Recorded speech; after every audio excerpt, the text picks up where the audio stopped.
Hello दोस्तों, हम आपके सामने आज बहुत ही अमेजिंग वीडियो लेकर आए हैं जिसमें आपको एरर फाइंड करनी है। आइए इसको करते हैं। जो पहला सेंटेंस कहता है one should do his duty. तो आप लोगों को पता है जैसे ही का पॉजिटिव केस क्या होता है, हिज होता है, वैसे वन का पॉजिटिव केस क्या होता है, वंस होता है। तो यहाँ पर जो हिज पॉजिटिव केस लिखा है हिज ड्यूटी, ये ही का होता है, और वन का पॉजिटिव केस क्या होता है, वंस होता है। तो यहाँ से हटा के हम लोग क्या कर देंगे, यहाँ पे वंस। तो यही इसका एरर था। नेक्स्ट क्या है, it is I who is your friend. अब जैसे कि हु रिलेटिव प्रोनाउन होता है, तो जब भी ये रिलेटिव प्रोनाउन आते हैं तो उस जो यहाँ पे हेल्पिंग वर्ब आती है हमेशा उसके पहले वाले सब्जेक्ट के अनुसार आती है। तो यहाँ पे क्या लिखा है आई, और यहाँ पे हेल्पिंग वर्ब क्या है इज। तो इसको काट देंगे और यहाँ पे क्या लिख देंगे एम।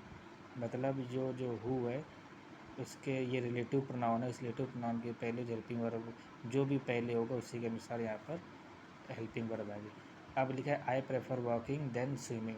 आपने रूल पढ़ा होगा प्रेफर के साथ में हमेशा जो यूज होता है वो हमेशा टू यूज होता है। तो ये कंपेरेटिव वर्ड है, कंपेरेटिव वर्ड प्रेफर के साथ हमेशा टू होता है, देन का यूज नहीं करते हैं। ओके, नेक्स्ट सेंटेंस क्या कहता है, नाइदर ही नॉर हिज फादर।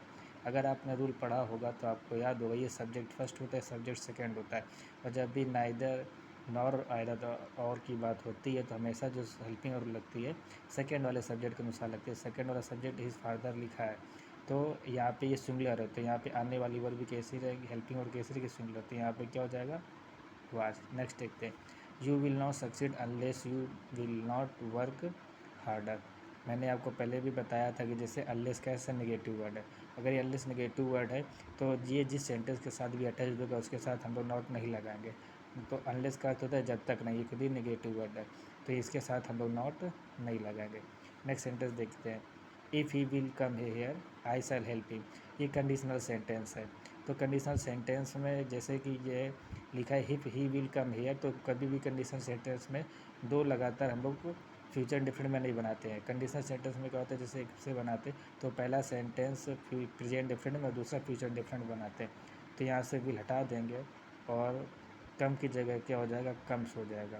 क्या हो जाएगा, कम्स हो जाएगा, क्योंकि ये सिंगुलर सब्जेक्ट है, इसके अकॉर्डिंग यहाँ पर क्या आ जाएगा, कम्स आ जाएगा। जिसे ला walk slowly lest you may not fall.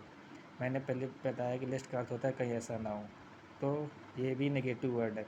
अब ये नेगेटिव वर्ड है तो इसके साथ ना नॉट लगेगा और ना ही मे लगेगा, केवल क्या लग जाएगा, शुड लग जाएगा, क्योंकि लेस्ट भी कैसा वर्ड है, नेगेटिव वर्ड होता है। तो इसके साथ और लेस्ट के साथ हमेशा हेल्पिंग वर्ब जो होती है शुड यूज होती है।